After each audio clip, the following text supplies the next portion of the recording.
Signal Shift. I'm Rakinatha, and on this very spooky day of Halloween, I'm joined by Lana and Sue. We're also celebrating Diwali today, so it's a big day of celebrations, and I hope everybody's just having fun today. And today's topic should be fun as well. It's the aviation industry, or literally anything to do with the world of flying. And flying these days can also mean a lot of different things because all kinds of things are flying these days. So I'm really looking forward to hearing what Sue and Lana have to share. But I think I was inspired by this topic by a lot of things we're seeing in the aviation industry in the last few months that are, well, concerning and really show the need for change that hopefully is coming soon. But we've seen a lot more issues with things like turbulence, parts flying off of planes, just a question around how, what shape are these airplanes in?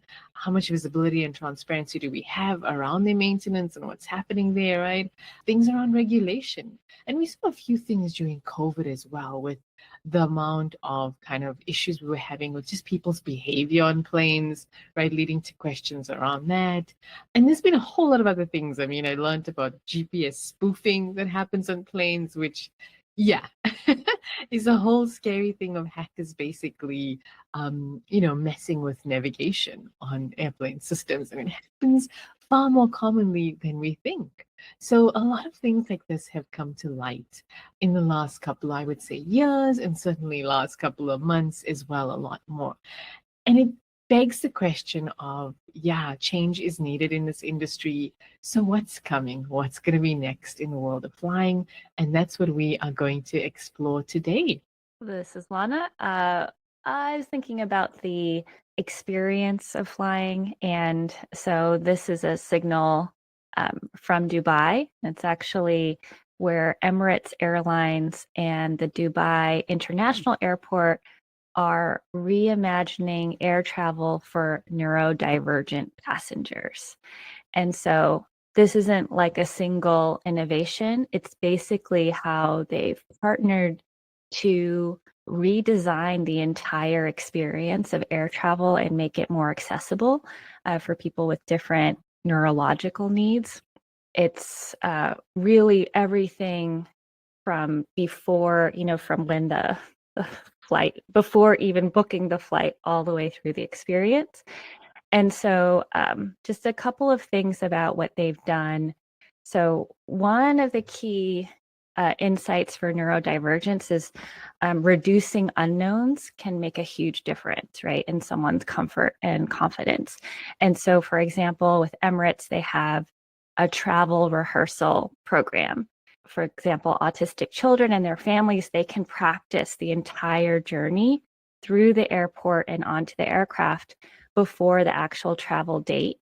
And they use real boarding passes. They go through the security screening. They familiarize themselves with the entire airport environment, but without the pressure of the actual travel day. And I saw one clip where actually with a few families, they actually all boarded the plane and the plane took off and flew around like in the air and landed. So they even got to experience like takeoff and landing as well. But that's only kind of like one piece of it. It goes all the way from like you get free parking for 2 hours when you get to the airport to, I didn't know about this, but there's a global program called the Hidden Sunflower Lanyard. And it's a lanyard you wear around your neck and it's got sunflowers on it. And this was something that was actually pioneered at London's Gatwick Airport, but it's the globally recognized symbol for hidden disabilities. So if you're wearing this lanyard, then the airport staff know that you may have some additional needs. They have 29,000 cabin crew and ground staff have completed autism training. And so it's just kind of, they have a dedicated autism-friendly route through the airport. I mean, there's priority boarding. I mean, I think it's really just shows kind of the, I think they're really trying to demonstrate that they see these passengers, right? Like they see the needs of these flyers and they're trying to accommodate them.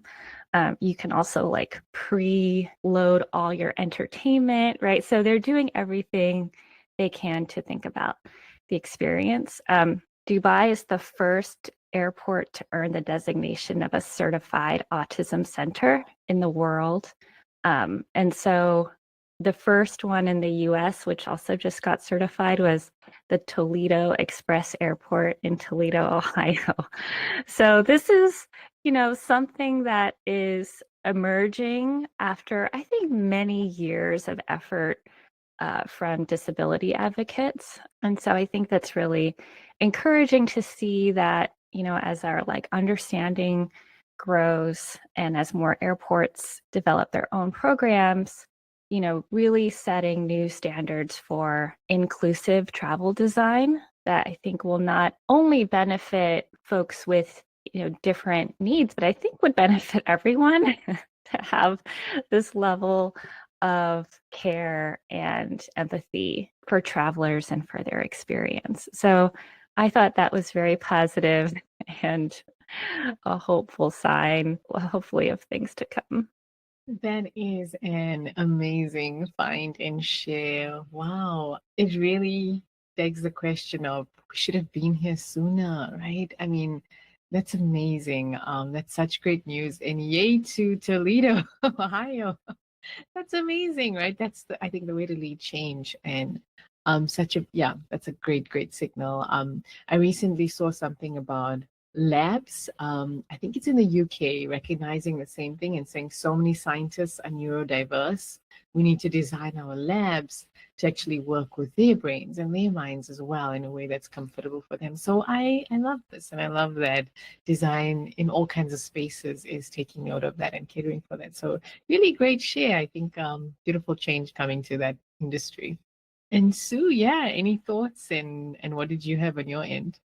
Yeah, I just filled with so much empathy around this experience and hopeful that this will start changing and, give people more customized experiences that will fit their needs. Yeah, so I'm going to carry one thread over to my signal, which is quite different, but I'd say the common thread is in design. And so I found an update on the website Design Boom about eVTOLs, which are electric vertical takeoff and landing, otherwise known as flying cars, right? I don't know about you, but the idea of potentially having like Amazon flying delivery cars everywhere is not something I want to see anytime in the future. But similar to, I think maybe EVs, like you need something sleek, really cool, some kind of vision to see, oh, this may be its best state of what it could look like. And so what Design Boom showed is a company called Airspeeder, which is based out in London, claims to be the first flying car racing series. And it partnered with a global architecture firm that's known to have designed many different sports arenas and built this really cool concept of a sky deck with vertiports that will allow for flying cars to race against each other.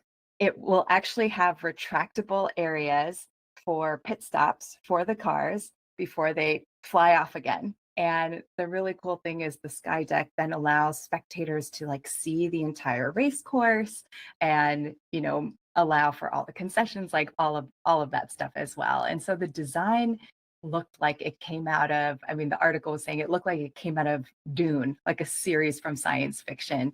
And even the term airspeeder like harkens back to Star Wars. You should see the designs. It's related to an Australian company that's designing the racing cars as well. And they look very, very sleek and very cool. So they actually launched their first racing series. I think it was just like 2 or 3 cars in the Australian desert. It wasn't manned, but they had remote pilots operating these cars. And so their next hope is that they can actually launch a manned flying car series. And so I just I'm like, is this real? Is this not real? But according to the concept video, Intel has partnered with them to power the cars.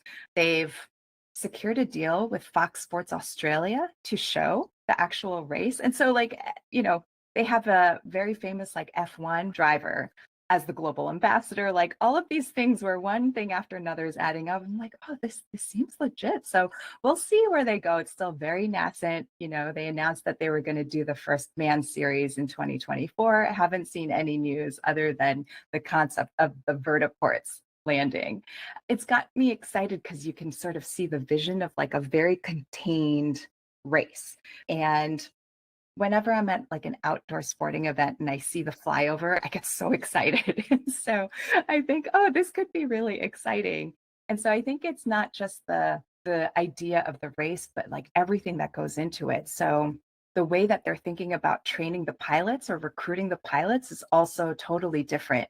You might expect they might recruit former pilots or F1 drivers or some kind of blend of that, but they're also recruiting gamers because they've created some kind of virtual reality course where people can operate the machinery or the controls that they think if you get good enough at this in the game, what's to say you can't actually do this in real life? And so they're looking for multiple recruitment spots, which I thought was really interesting. But, I think, Rocky, going back to what you were saying, this begs a lot of questions like around regulations, around safety. One of the racing series, their dream is to be able to race through a city like you have F1 series. I mean, how are you going to create safety precaution around the buildings, around the ground, like pedestrians, everyone?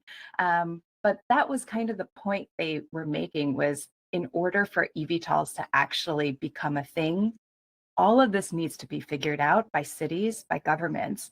And so, what nice way, like, can you envision this by creating a race that will force some of these conversations of what the intended path is, who needs to be in on it, what decisions need to be made. So we'll see if it gets off the ground, but maybe there will be a race soon to come in your city in the future. I love it. That sounds exciting, scary, unreal. All those things. Very, very cool. Yeah, I think we need to watch the space for this one. It's kind of funny in my head. I'm like, I was saying to my husband last night, I was like, oh, we've got to go for an F1 race. And now I'm like, no, no, no, no, no. We need to go for that race. That's the race we should be planning to go watch. Yeah, as radical as it sounds, it's like that's where we are, we here. And I think that's exactly why I was so curious about talking about this today, because I think this is one industry that's going to see some massive change in the next decade, right? So we were definitely thinking on the same page. It was pretty much going to be about an eVTOL. And the whole concept of the eVTOL and a particular company called Archer. Yeah, you guys might have heard of them. Exactly. Yeah, they going to do the takeoffs and landings from airports like I think from Kennedy to New York, and it would change the time to about 10 minutes. And the amazing thing again about these machines, kind of so like you were describing, is just how they look. One of their machines, the four-seater, literally looks like a large mosquito.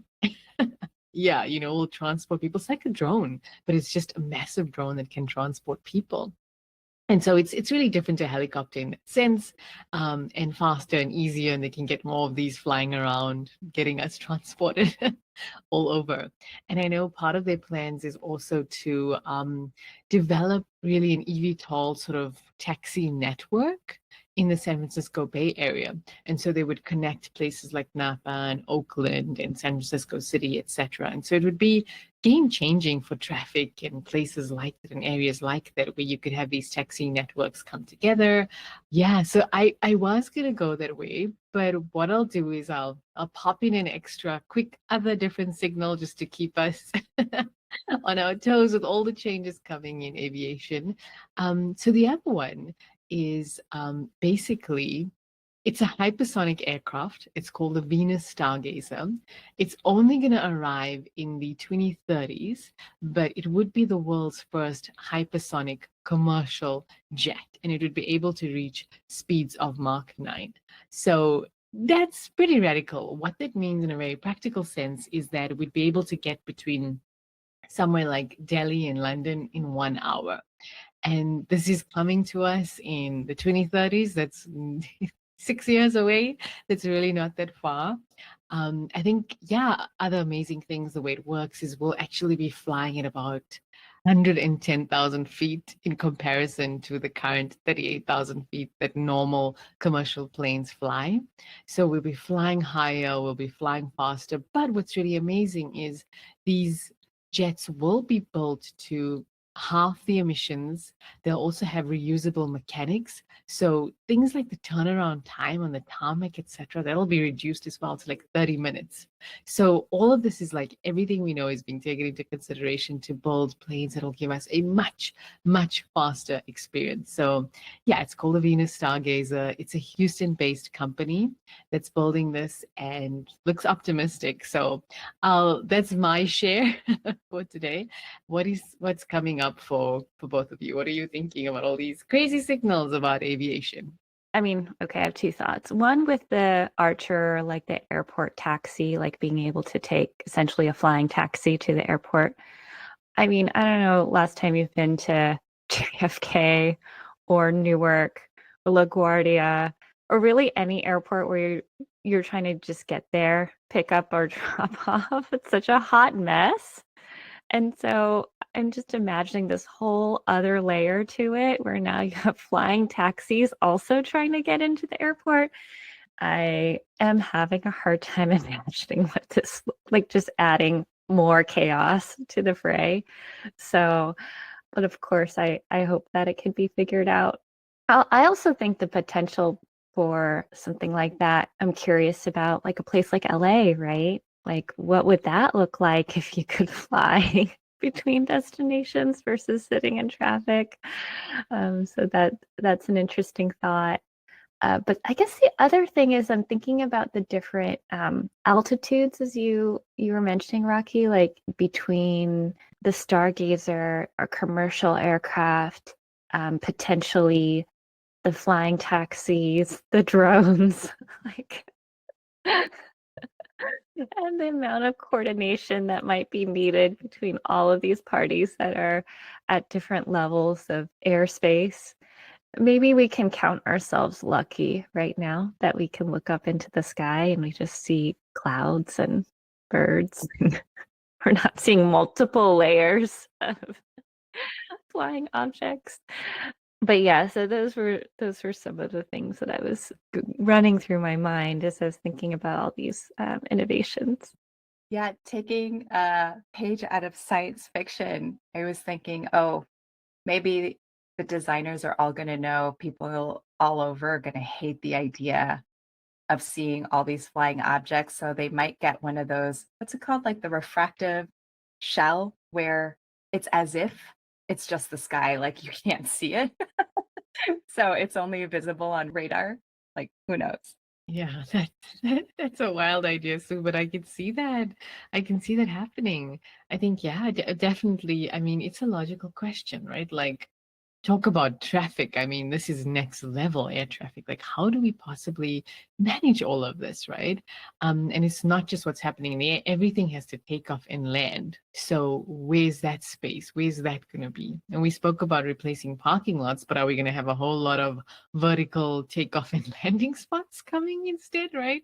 That's not exactly what I think any of us envision. So yeah, I don't know how all of this is going to work. I'm excited by the speed and convenience. Like you said, in LA, it would be a game changer. And even just having quicker flights to places. I know to get back to South Africa, gosh, it's like a 20-something hour total flight, right? And then you add in your transit time that you're waiting at airports, and it's a full day of actual travel. I mean, I'd love to go back. My family's there. I want to see them more often. So if there was like a 1 hour flight, like, yes, that would be happening every year. Yeah, I don't know how to like the convenience is really exciting, but how are we going to possibly manage this amount of air traffic? I think that's kind of insane. But then maybe there's something clever, like I think about the design for neurodiverse individuals. Maybe there's something really smart that we can come up with in the design of the way we build flying in the air. I don't know. Any creative ideas or any thoughts you have on what how we could balance all of this, the good and the concerns around so much in the air? if we can focus more on the human experience and the human-centered design that I'm hearing this thread come through, I think that's what gives me hope because, I mean, you started the episode with all the issues that are already plaguing the aviation industry. I mean, we already have issues with air traffic control. How are we going to manage this on top of that? So are universities or research centers thinking about training the next generation of traffic controllers with this in mind? I got to imagine somewhere they're starting to do this. I'd be really curious what that looks like, how they're recruiting, what the curriculum looks like. And then the two other things that got me worried is like, how is this increase of climate change and turbulence going to affect, especially at lower altitudes, all these flying cars in cities, and a little worried about that. And then lastly, you said Mach 9. It immediately made me think of the latest Top Gun movie where there's a scene where he's trying to go Mach 9 and just, these insane pilots that are super healthy are having issues going Mach 9. Like, what kind of health do we need to be in to qualify for these flights? So maybe like we need bioindicators to like be approved for some of these flights too. So no big hopeful answers there, just saying like, yeah, we need more human design centered folks in the mix to design our future of aviation. I hope that is forefront and center. I hope there's actually a team of a task team that is, make this more human. Like it's great that we're focusing on the technology side of this, but what about humans? And then Lana, I think the visual that you painted of like looking up at the sky and just seeing all these flying things and not being able to enjoy a blue sky or the stars. Oh my gosh, at night, right? Like just like taking I don't know. Yeah. That's a very scary visual. I think this is radical. I think the whole point of today was to just stretch our imaginations. I have no idea how we're gonna get onto this Mach 9 airplane and fly your right, Sue. I don't think any of us feel fit enough. But I do think the change is coming. I think there's going to be some good and there's some concerns around how this will affect our very daily lives and just the joy of seeing the sky. So lots to ponder upon here. So I think today was just about stretching your imagination, knowing that a lot of change is going to come to this industry. We will like visiting be this, I'm pretty sure, in the future as well. But EVTOL should be around pretty soon, like next year. So watch out for those. That's going to be exciting space to see how that takes off. And maybe there'll be some lessons that we start learning from as early as next year. So thank you for joining us. It's landed up being a spooky episode about flying cars. So if you're a little bit scared, that's on point. But I hope, I hope you have a great rest of your week and we will see you again next week. Thank you and bye for now.